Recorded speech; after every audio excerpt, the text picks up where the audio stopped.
and I played in a band at night time. I'd already been quite successful with a little band called Geordie. We'd had 2 or 3 minor hits. In the world of rock and roll, some songs are more than just music. They're promises.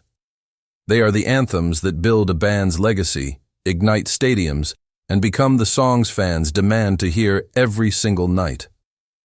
For more than 4 decades, ACDC has lived up to that promise with a set list forged in iron.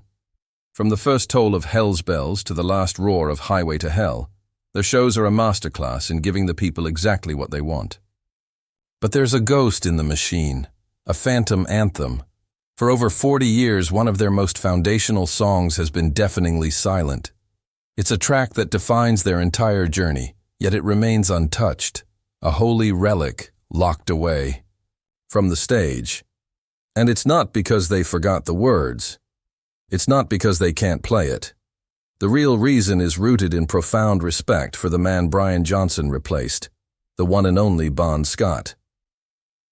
The decision has created a silent tribute that has become one of the most powerful statements in music history. Now, at 77 years old, with a lifetime of rock behind him, the full story of why it's a long way to the top if you want to rock and roll will likely never be played. By ACDC again is clearer than ever. This isn't just about a setlist choice. It's about a quiet acknowledgement that some things and some people are irreplaceable. To really get why this silence is so significant, we have to go back to the sweaty, beer-soaked pubs of Australia in the mid-1970s. The air was buzzing with ambition, and a raw young band called ACDC was making a name for itself as the loudest, most energetic act around. They were fueled by the twin guitar attack of brothers Angus and Malcolm Young, a rhythm section that hit like a freight train and fronted by a man who was pure, uncut charisma, Bon Scott. Bon wasn't some manufactured rock star. He was the real deal. A Scottish-born, Australian-raised, larrikin with a devilish twinkle in his eye and a voice that sounded like it gargled whiskey and razor blades. His lyrics weren't fantasies. They were brutally honest diary entries from the streets, telling tales of dirty deeds and high voltage, life with a poet's wit. He was the philosophical, street-smart soul of the band, and in 1975, while recording their second album, TNT, they were about to write their mission statement. The band was jamming on a simple driving riff that felt like the endless highways they were constantly on, but it needed a story. Bon delivered one that was a painfully honest account of their lives. Riding down the highway, going to a show, stopping on the byways, playing rock and roll, getting robbed, getting stoned, getting beat up, broken boned. This wasn't just a song. It was their reality. But the final ingredient, the masterstroke, came from a wild idea. Someone suggested that Bon, who had briefly been a drummer in a pipe band, years ago should play bagpipes on the track. Bagpipes in a hard rock song? It was absurd. It was audacious. It was perfect. The ancient wailing drone of the pipes was the ideal counterpoint to the modern electric crunch of the young brothers' guitars. It was a nod to their Scottish heritage and a middle finger to convention. Bon, who had reportedly never played the instrument seriously, had to quickly learn just enough to get through the recording. The result was a sonic signature. That was completely unique. The call and response battle between Angus Young's guitar and Bon Scott's bagpipes became one of the most recognizable moments in rock history. "It's a long way to the top, if you want to rock and roll," was born. As D.D. Angus Young later said, the song really summed us up as a band. It was their anthem, and it was now fused with the spirit, the voice, and the very breath of Bon Scott. Released in December 1975, "It's a Long Way to the Top" became an anthem for the working class, a battle cry for anyone fighting their way up from the bottom. It peaked at number 9 on the Australian charts, and the iconic music video, featuring the band on the back of a flatbed truck rolling down Swanston Street in Melbourne, cemented its place in cultural history. The image of Bon Scott, bagpipes in hand, became legendary. But getting that magic on stage was a whole other story. From the start, the bagpipes were a logistical nightmare.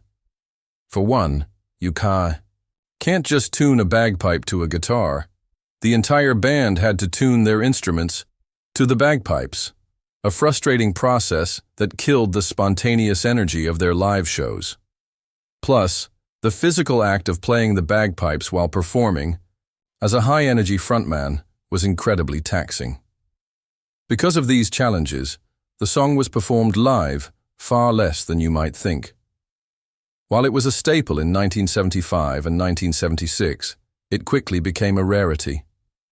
There are stories of Bon having to use tape loops of the bagpipe part and of a disastrous show where the expensive instrument was reportedly destroyed after being pulled into the crowd by fans.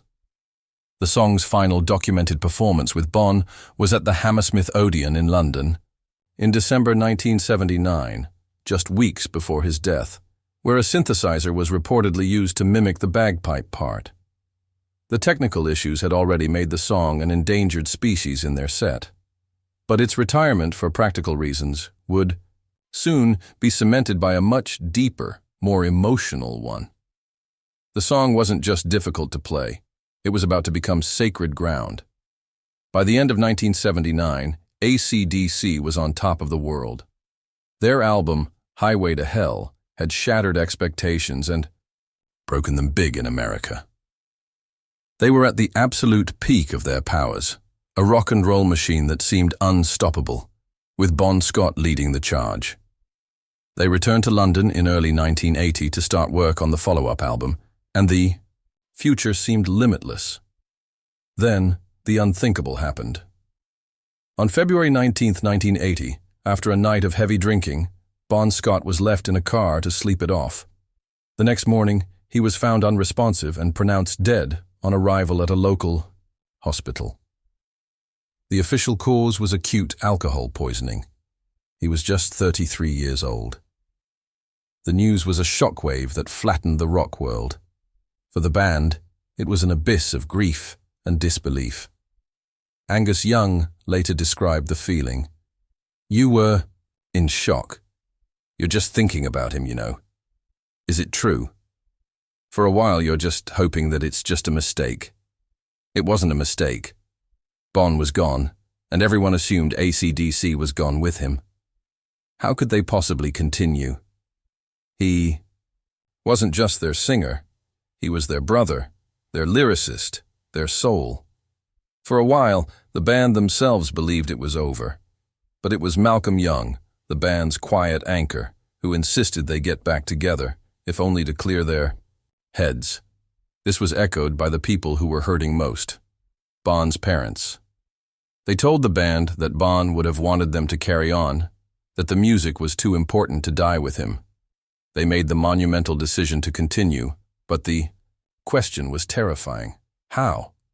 They needed a new singer who could handle the music, and more importantly, stand on a stage in front of thousands of fans all thinking about Bon Scott. The search began, and in a strange twist of fate, the man they'd find had already been given Bon's seal of approval years before. The search for a new frontman was one of the most watched auditions in rock history. The band needed a miracle. Then, Angus Young remembered a story Bon had told them about a singer named Brian Johnson. Bon had seen Brian perform with his band Geordie and was blown away, telling the guys about this great rock and roll singer who screamed his lungs out while rolling on the floor. Bon didn't realize Brian was suffering from a burst appendix at the time. It was like a recommendation from beyond the grave. When Brian Johnson got the call, he'd mostly given up on the rock dream and was fitting vinyl roofs on cars. He walked into the audition, a humble, working-class guy, and the chemistry was instant. He wasn't trying to be Bon Scott. Nobody could be. His voice, a high-octane screech forged in the pubs of northern England, was different, but it fit the band's thunderous sound perfectly. Upon getting the job, Brian established a crucial understanding. As he put it, "I'm not trying to be Bon. I can't be. Nobody can. I'm just going to be myself." This deep respect for his predecessor would define his entire career with the band. He knew he wasn't replacing Bon, but carrying on in his honor. From the very beginning, as they started building a new live show, Brian laid down a personal, unwritten rule. There was one song that he felt belonged entirely and forever to Bon Scott. He would sing Highway to Hell. He would belt out Whole Lotta Rosie. But he would not, under any circumstances, sing It's a Long Way to the Top. This wasn't a band decision, but a personal one. For Brian, that song was more than music. It was Bon's life story. It was his diary, his anthem, his soul laid bare. To sing those lyrics would feel like a violation. He reportedly described his reasoning in the most heartfelt way. "I'm not doing that one, I can't. That's Bon's song. That's his epitaph. When I think of that song, I think of Bon. I see him with the bagpipes and the smile. And I can't do it justice. It would be wrong. It would be like going into a church and shouting." There was no argument. The band understood immediately. They knew Brian's refusal came from a place of deep respect. The song, with its famous bagpipes, was so unmistakably Bon's that trying to recreate it would just create a hollow echo. Without debate, the anthem was permanently retired from the stage. Brian Johnson's personal stance quickly became an unspoken law in ACDC. While the bagpipe logistics had already made the song a rarity, this decision transformed its absence into a powerful statement. It wasn't about logistics anymore. It was about legacy. What makes the silence of Long Way to the Top so profound is that the rest of the Bon Scott era is celebrated every single night. Tracks like TNT, Dirty Deeds, and Highway to Hell are cornerstones of the ACDC setlist. Brian Johnson attacks those songs with passion, honoring the originals while making them his own. These performances are a vital, roaring tribute to Bon. Angus Young has said that when they play those songs, it's for Bon. It's always for Bon. His spirit is in those songs. He specifically praised Brian's approach, noting, "Brian does a fantastic job. He's not trying to be Bon, he's being Brian, and that's why it works." This makes the deliberate omission of Long Way to the Top even more meaningful. It's the one piece of hallowed ground that won't be touched. Over the years, the bagpipe problem has become an easy explanation, but it's no longer the real reason. In the 40-plus years since, technology has evolved. They could easily use high-quality recordings or hire a world-class piper, but they choose not to. That choice points directly back to the emotional core of the decision: respect. Bagpipes weren't just an instrument. In that song, they were Bon's second voice. The technical difficulty is now just a convenient truth that reinforces a much deeper, emotional one. They don't play the song because of the bagpipes, but they also don't solve the bagpipe problem because of Bon and rock and roll. A song's legacy is usually built on its presence. But for It's a Long Way to the Top, its legacy has been magnified by its absence. The band's refusal to play it has turned it from a classic track into a revered monument.